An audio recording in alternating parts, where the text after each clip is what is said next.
जय जय श्री राधे श्याम।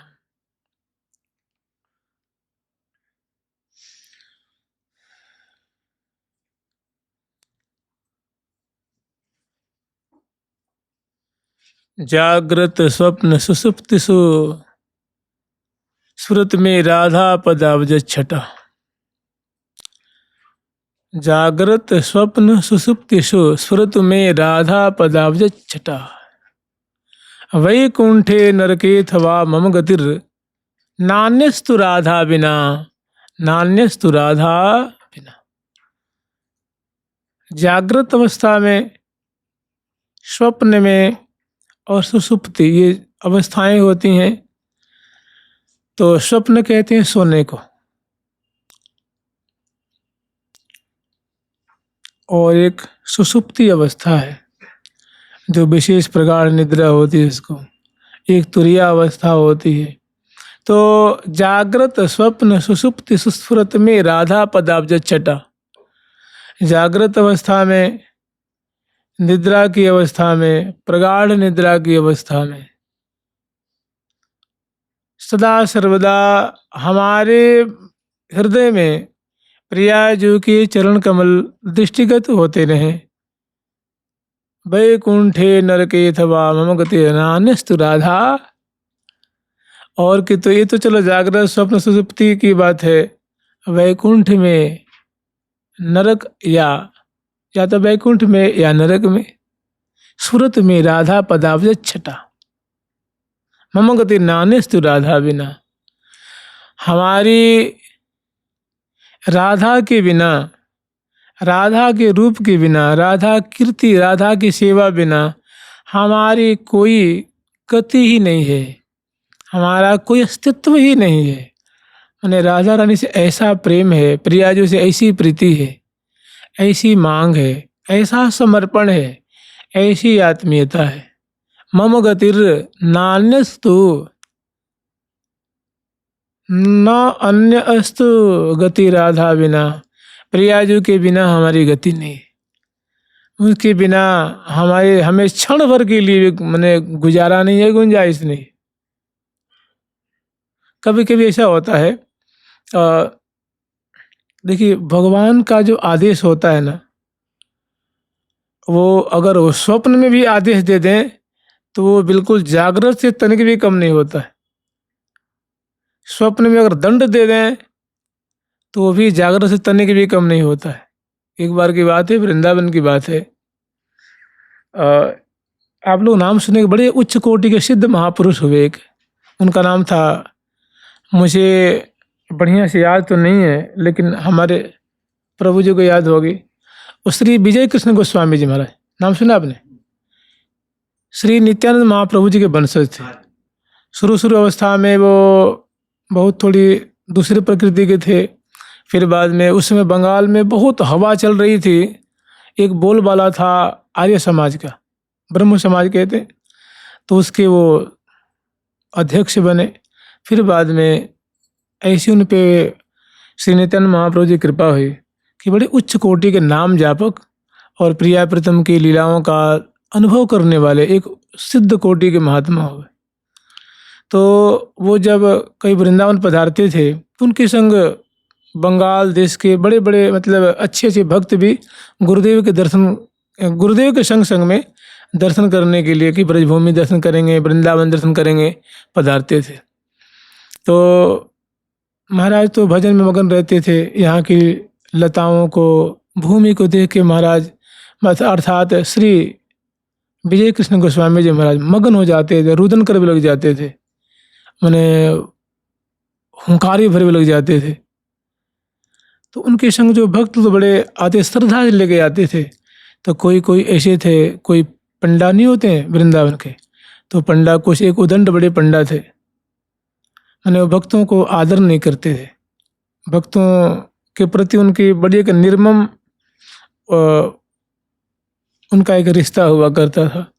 मैंने जैसे तैसे कैसे भी भक्तों से पैसा विशेष रूप से ऐंठना, मैंने झूठ बोल करके, कपट आदि करके ऐंठते थे। तो एक दिन भोले भाले भक्तों को उन्होंने बड़ा परेशान कर दिया। तो रात्रि में वो सोए तो बलराम जी से सहन नहीं हुआ। बलराम जी उनको बहुत मार मारे कि हमारे बंगाल से गरीब गरीब भक्त हैं, कितनी श्रद्धा से आते हैं, और हमारे श्री गोस्वामी जी हैं, उनकी चरणों में उनकी बहुत प्रीति है। अब बता, तुम्हें अगर न कुछ उनको हेल्प कर सके, सेवा ना कर सके, तो इस तरह से मैंने उनको रुला देना पैसे के लिए, उनको कसम खिलाना, चाहे वहाँ ले जाकर चलो दे देना, मैंने हर तरह से प्रताड़ित करना। वो ब्राह्मण देवता को रात्रि में बलराम जी इतने मारे डंडा से गदा से, तो जैसे भूत को जो पिटाई करते नहीं चिल्लाता है, तो ब्राह्मण पंडित देवता बहुत चिल्लाते थे, छोड़ दो अब गलती नहीं होगी नहीं होगी, अब गलती नहीं। सवेरे उठे तो पूरे शरीर लहलुहान हो रहा था। ये सारी बातें कभी सपना में, मैंने फटा कटा टूटा फूटा था। तो कहने का मतलब ये दंड और आज्ञा और वरदान अगर भगवान किसी को दें, कोई महापुरुष देना, अगर सपने में भी दे दें, मायरी हो तो सपने में बरी गोपाल। मीरा जी क्या कह रही हैं कि सखीरी, मैंने तो चाहे मायरी मैंने माता ही माता, मैंने आज सपने में गोपाल को वर्ण किया। गोपाल के संग में मैंने राती चुनरी ओढ़ी थी और सुंदर धोती और पाग बांधे थे, बस दान के दुल्हा के वेश में, मैं दुल्हन वेश में थी, और हम दोनों का फेरा हो चुका है। मायरी हो तो सपने में बरी गोपाल। तो बात एक बार जब मीरा जी ने वर्ण कर लिया तो जो मान लिया सो मान लिया। तो ऐसी ऐसी कुछ घटनाएं होती हैं जो एक तो प्रत्यक्ष में जो आदेश देते हैं प्रकट होकर के, और एक कभी कभी किन्हीं किन्हीं भक्तों को प्रिया जो या ठाकुर जी या कोई आचार्य चरण आज्ञा देते हैं। जैसे आज्ञा दी थी, एक बार श्री प्रियादास जी महाराज भजन कर रहे थे, उसी समय श्री कृष्ण चैतन्य महाप्रभु जी ने श्री कृष्ण चैतन्य महाप्रभु जी के प्रिय पार्षद जो श्री गोपाल भट्ट जी महाराज थे, उन्हीं की परंपरा के वो संत थे, प्रियादास जी उनका नाम था। तो मंत्र जाप कर रहे थे और मानसिक भावना कर रहे थे। उस समय श्री नाभाजी महाराज उनके हृदय में प्रकट होकर के उनको आदेश दिया कि टीका विस्तारिए। तो महापुरुषों की जो दृष्टि होती है ना, बहुत अमोघ होती है, माने व्यर्थ नहीं जाती है वो।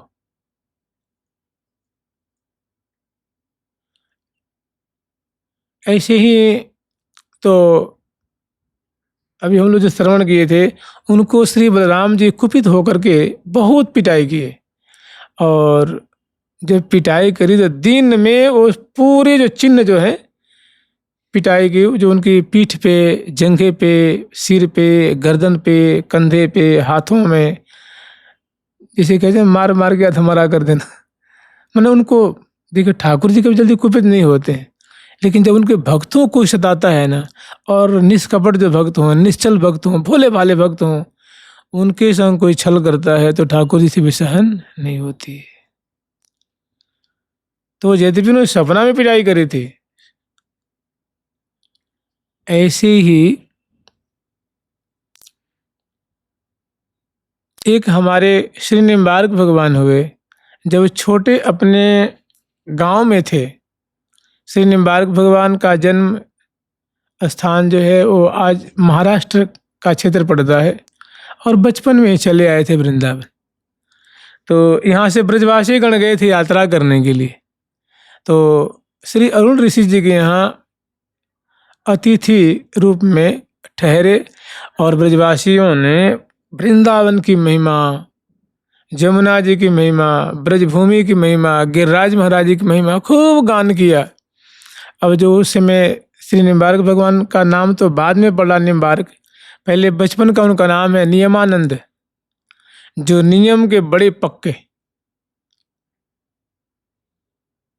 अध्ययन करना है तो नियम से, जगना है नियम से, सदाचार पालन करना है नियम से, पाठ करने, भजन करने, ध्यान करने, ये बड़े एक नियम जो गुरुजनों के द्वारा शास्त्रों का जो नियम है, जो आज्ञा है, उसको बड़ी कठोरता से पालन करते थे।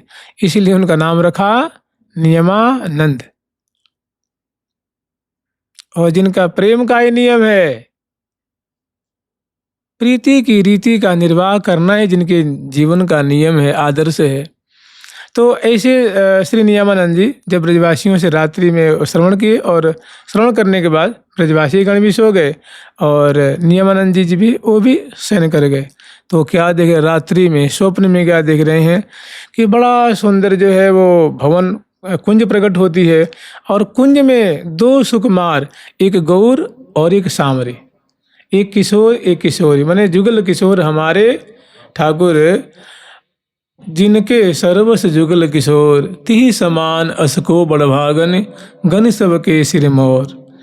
तो क्या देख रहे हैं कि एक बहुत सुंदर कुंज है और कुंज में बहुत स्पेशल पर्यंक है और पर्यंक जो है वो बहुत सुंदर, जैसे मसनद है, गेंदुक है, तकिया है, बिछैया है, उससे बहुत सुंदर सुसज्जित है। और उस पे दो किशोर माने क्रीड़ा करत किशोर, ओ नैनन वोट वे, नैनन वोट वे, नैनन वोट वे, श्री भट देखत क्रीड़ा करत किशोर किशोरी, क्रीड़ा करत किशोर किशोरी, रंग महल आज मंगल होरी, रंग महल आज मंगल होरी, रंग महल आज मंगल होरी, रंग महल आज मंगल होरी। तो क्या देख रहे हैं कि वह कुंज में शैया पे विराजमान श्यामा श्याम क्रीड़ा कर रहे हैं, माने राधा कृष्ण क्रीड़ा कर रहे हैं, लाडली लाल क्रीड़ा कर रहे हैं। और वहाँ एक लाल वस्त्र धारण करके किशोरी मणि वो दोनों की शैया के बगल में खड़ी हैं और अपलक नेत्रों से उनकी शोभा निहार रही हैं, बीच बीच में सेवा कर रही हैं। और कभी क्या देख रहे हैं कि वो किशोरी जो सेविका हैं उनकी जगह पे वो नियमानंद जी प्रकट हो जाते हैं और उनकी सेवा करते हैं। और कभी देखते हैं कि वो माने कभी दृष्टा और कभी सेवक, कभी दृष्टा कभी सेवक, कभी सेवक कभी दृष्टा, ये रात्रि भर वो देखते रहे। फिर उनको लगा कि भाई ये क्या, मतलब ये जो एक उलझन सी पैदा हो गई, ये समस्या एक बन गई कि वो कौन था, कि एक देवी थी जो सेवा कर रही थी और दो श्यामा श्याम क्रीड़ा कर रहे थे, और कभी मैं उनके स्थान पे अपने आप को पा रहा हूँ, कभी मैं सोया हुआ हूँ, कभी स्वप्न देख रहा हूँ, इसका मतलब क्या है। तो ऐसे फिर प्रिया प्रीतम ने कहा कि हे नियमानंद, तुम ब्रज में चले आओ, तुम ब्रज में चले आओ। तो नियमानंद जी सवेरे उठे थे, तुम आकुल होकर रोवे लगे। अपने पिताजी से, माता पिताजी ने पूछा भाई क्या कष्ट है, क्या बात है। तो उन्होंने कहा कि अब तो हम ब्रज में चलेंगे, वृंदावन चलेंगे, हमारा मन आने लग रहा है, मैंने हमें ठाकुर जी प्रिया प्रीतम मुझे बुला रहे। तो देखिए ये बात तो स्वप्न में हुई ना, उनके सामने कोई प्रत्यक्ष में तो हुई नहीं। लेकिन जानते जब कृपा हो जाए ना, तो प्रियालाल कृपा करें तो वो कैसे भी कर सकते हैं और वो स्वप्न सामान्य स्वप्न नहीं रह जाता है। जैसे मीरा जी कह रही हैं, आप लोग श्रवण किए होंगे कि जब मीरा जी संभवतः 5 या 7 वर्ष के लगभग थी, तो वो तो राजकन्या थी, तो उनके नगर में किसी की बारात आई हुई थी। तो राजस्थान में चाहे हर जगह घोड़े पे चाहे घोड़ी पे दूल्हा चढ़ के आता है और लोग बाराती जो होते हैं वो नीचे नीचे गाते बजाते नाचते खुशी मनाते चलते हैं। और दूल्हे की पहचान होती है कि उसकी विशेष, उसकी साज सज्जा, उसकी पोशाक होती है और वो सबसे हट करके होता है। तो बाजे बज रहे थे, तो मीरा जी ने पूछा माँ ये कैसी, ये सब बहुत सुंदर जो है वो बाजे बज रहे हैं। तो माँ ने कहा तू जानती नहीं, अरे फलाने घर में बारात आई है। तो उन्होंने कहा कि मैं भी देखूंगी, मैं भी देखूंगी। तो माँ उनको छत पे लेके चली गई गोद में, और भी महिलाएं आ गईं और ऊपर से छत पर से देखने लगी। तो बहुत खुशी का माहौल था। तो बात बात में उन्हें कहा, देख वो दूल्हा है, वो जो घोड़ा पे बैठा हुआ है ना, वही दूल्हा है। तो मीरा जी ने कहा, माँ तो मेरा दूल्हा कौन होगा? तो उन्होंने कहा, अरे तेरा दूल्हा तो तेरा गिरधारी है ना, गिरधारी गोपाल, गिरधर गोपाल, ये तुम्हारे दूल्हा है। तो ये बात वो बच्ची के हृदय में स्वीकार कर लिया कि मेरे दूल्हा ये है और उनके दूल्हा वो जो घोड़ा पे बैठा हुआ है। और मीरा जी बालिका तो थी, जिस में वो शयन करती हैं तो रात्रि में सपना क्या देखती हैं कि उनके महल में सुंदर मंडप बना हुआ है, विशाल बारात आई हुई है और पंडित जी बैठे हुए हैं, बीच में वेदी बनी हुई है, एक गिरधर लाल जी हैं, वो आगे आगे, वो प्रतिमा रूप में नहीं रहे, सपना में गिरधर लाल वो दूल्हा बन के चल रहे हैं। और उनकी जो है वो गठजोड़ होती है ना, जो चुनरी से पटका को जोड़ा जाता है, और मीरा जी दुल्हन रूप में चल रही। तो बालिका के हृदय में बस गई। तभी उन्होंने एक पद गाया, मायरी हो तो सपने में बरी गोपाल। अब बताइए, सपना सपना कहाँ रहा। ऐसे ही आज एक 5 मिनट के एक चर्चा करेंगे, फिर उसके बाद रसिक शिरोमणि जोरी जो नवनित्य किशोर किशोरी। मैंने देखिए कि ये जो बातें, जो भक्तों के संग में जो घटनाएं घटती हैं, इतना उनका निर्मल हृदय होता है, इतना पवित्र, ऐसी आत्मीयता होती है कि उनका सपना प्रत्यक्ष से तनिक भी कम नहीं होता है, नहीं तनिक भी कम नहीं होता है। तो जिनकी हम कुछ दिन पहले चर्चा किए थे, श्री सनत कुमार दास जी महाराज, श्री टोपी कुंज के आचार्य हुए, आज से 45-46 साल पहले धाम वास हुआ। उनको श्री जी बड़े एक कहते हैं ना, तपोपूत महात्मा थे, बड़े एक तपस्वी प्रकृति के महात्मा, तितिक्षु महात्मा होते हैं ना, जो साधना की स्थिति में, साधना करने में जो शीत गर्मी जाड़ा बरसात शारीरिक दैहिक दैविक आदि जो कष्ट आते हैं ना, उसको जो सहन करते हुए संत जन भक्तजन जो भजन करते हैं, तो उस अवस्था को माने साधना में जो कष्ट होता है, तकलीफें होती हैं, उनको सहते हुए भजन करना, साधना करना, उनको तितिक्षु कहते हैं।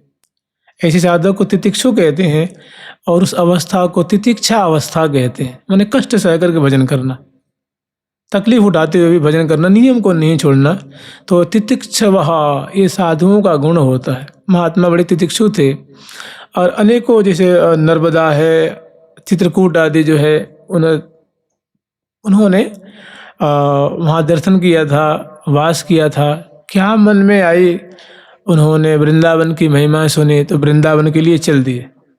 अभी दीक्षा नहीं ली थी उन्होंने, वैसे घर छोड़ दिए थे और संतों के संग लग गए थे।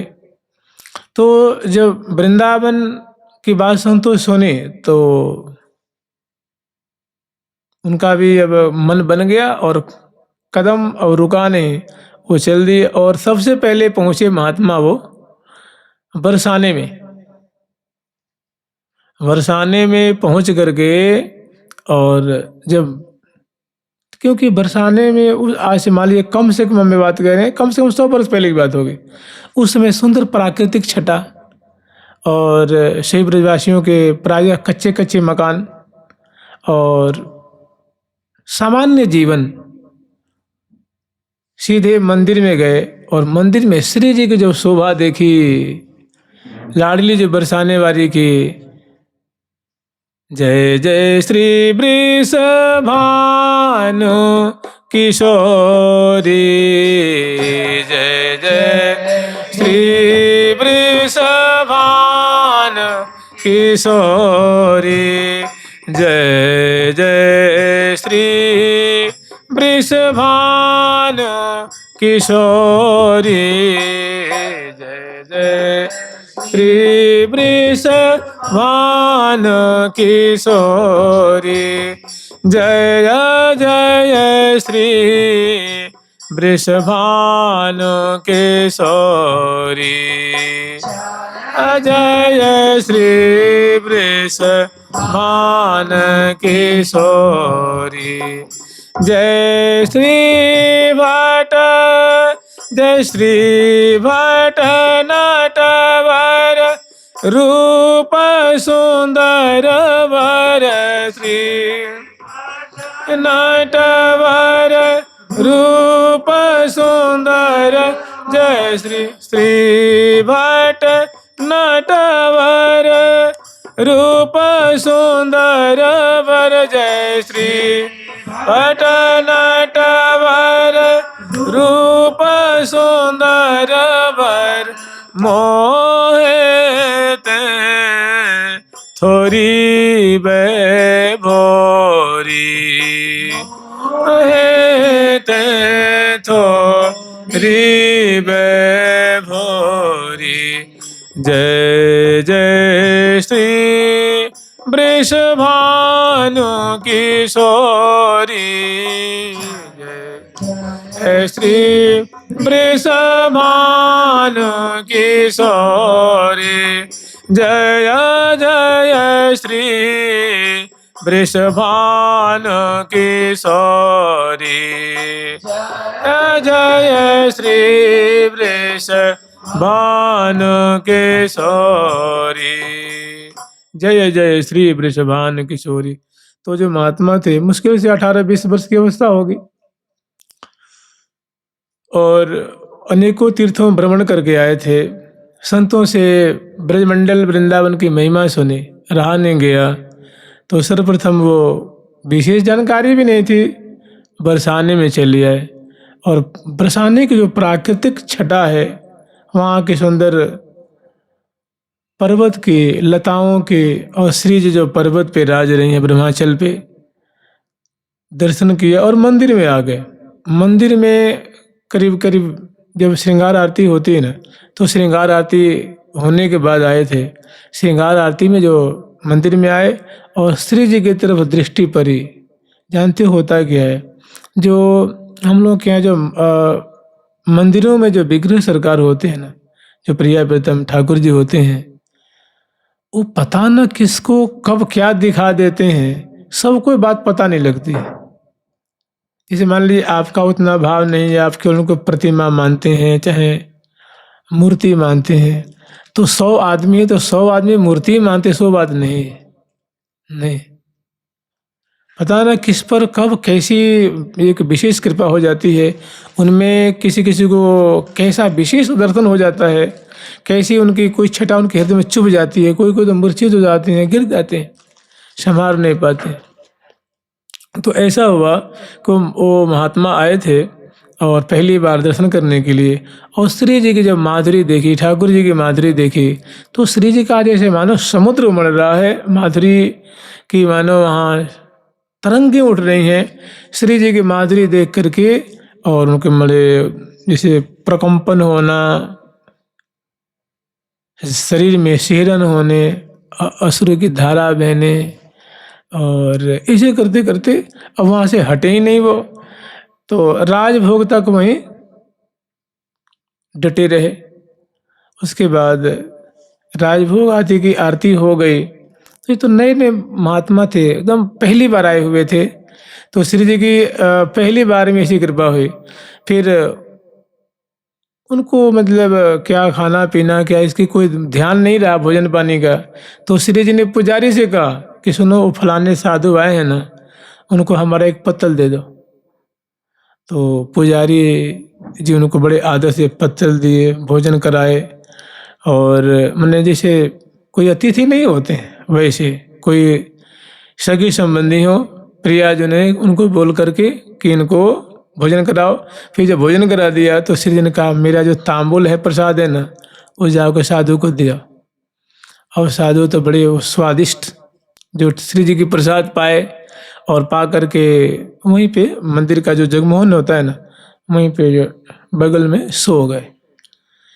रात उनको श्री जी ने उनको आज्ञा देने कि हे शिले, अब तुम वृंदावन चले जाओ,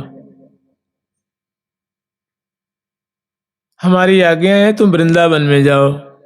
तो देखिए वो तो सो रहे थे ना, हमने स्मरण किया जागृत स्वप्न सुसुप्त सुस्फुरत में राधा पदाब्ज छटा, वैकुंठे नरके थवा मम गतिर नान्यस्तु राधा बिना। राधा रानी के बिना हमारी गति नहीं है। राधा रानी ही हमारी सर्वस्व हैं, हमारी इष्ट हैं, हमारे सेव्य हैं, उपास्या हैं, और हर समय हर स्थिति में हम उनकी कृपा की याचना करते हैं, कृपा चाहते हैं। तो महाराज ने वहाँ जब श्री जी की ऐसी आज्ञा हुई तो कोई उन्होंने उसका मतलब विरोध नहीं किया। और विरोध क्या करेंगे, श्री जी की आज्ञा कहाँ सबको मिलती है जी। और श्री जी ने उनका नाम लिया, हे शीले, शीला, शीला सखी, तू हमारी शीला सखी है और तू यहाँ से सीधे वृंदावन चले जा। वो वृंदावन कभी देखे नहीं थे, और वृंदावन आए तो श्री जमुना किनारे गए, और जमुना किनारे वहाँ भी सुंदर सुंदर उस समय की लताएं, वृंदावन के अटल्ला चुंगी है, दावानल कुंड है, रमन रेती है, काली दक्ष का क्षेत्र है, बंसी बट का क्षेत्र है। वो वृंदावन की परिक्रमा लगाते और वृंदावन की सुंदर माने लताओं की माधुरी, कुंजों की माधुरी, और मंदिर मंदिर मंदिर मंदिर में दर्शन करना बहुत आनंद आने लगा। मैंने लगा कि मैं किस देश किस क्षेत्र में चला आया हूँ, बड़ी खुशी होती। एक दिन ऐसे बहुत दिन तक दर्शन करते रहे। एक दिन जमुना किनारे बैठ करके और जमुना जी को निहार रहे थे, तब तक एक बड़े वयोवृद्ध महात्मा पधारे, खड़ाऊ पहने हुए वो आए। तो सहसा वो मुड़ के देखे तो बड़े भव्य, बहुत भव्य उनकी काया थी, मैंने कद काठी जो थी महात्मा के रूप में, और बड़े तेजवान लग रहे थे। उनको देख के पता उनके मन में क्या आई, सहसा वो दंडवत बालू में ना, जो बालू रेती होती है उसी में दंडवत मैंने लंबे पड़ गए। तो उन्होंने देखा कि भाई, उनको राधे राधे, राधे राधे भैया, राधे राधे, जय जय श्री राधे, कहाँ से आए हो, क्या नाम है। अब रोवे, कुछ बोले ही नहीं। उन्होंने पारखी दृष्टि ने उनको देख लिया कि तो बड़ा होनहार बालक है, और उनको कहा कि बच्चा चलो, कहाँ से आए हो। तुमने कहा महाराज वृंदावन आया हूँ, और यहीं जमुना जी में स्नान कर लेता हूँ, दर्शन करता हूँ। तो उन्होंने देखा उनके अंतर मानस में झांक करके, और फिर उन्होंने देखा कि भाई ये तो बहुत होनहार बालक है, आगे बड़ा अच्छा उच्च कोटि का महात्मा होगा, और इसके द्वारा बड़ा ही इसका भविष्य बड़ा उज्जवल दिख रहा है, और इसके द्वारा बड़ा कल्याण होने वाला है। उनको ले आए, आश्रम में ले आए, टोपी कुंज में, और स्नान आदि करा करके उन्होंने चर्चा की, और उन्होंने उनको अपना अनुगत बनाया, शिष्य रूप में स्वीकार किया। तो देखिए श्री जी उनको भेज रहे हैं कि तुम बरसाने से अब कहाँ जाओ जी, वृंदावन जाओ, वहीं तुम्हारी अभिष्ट सिद्धि होगी।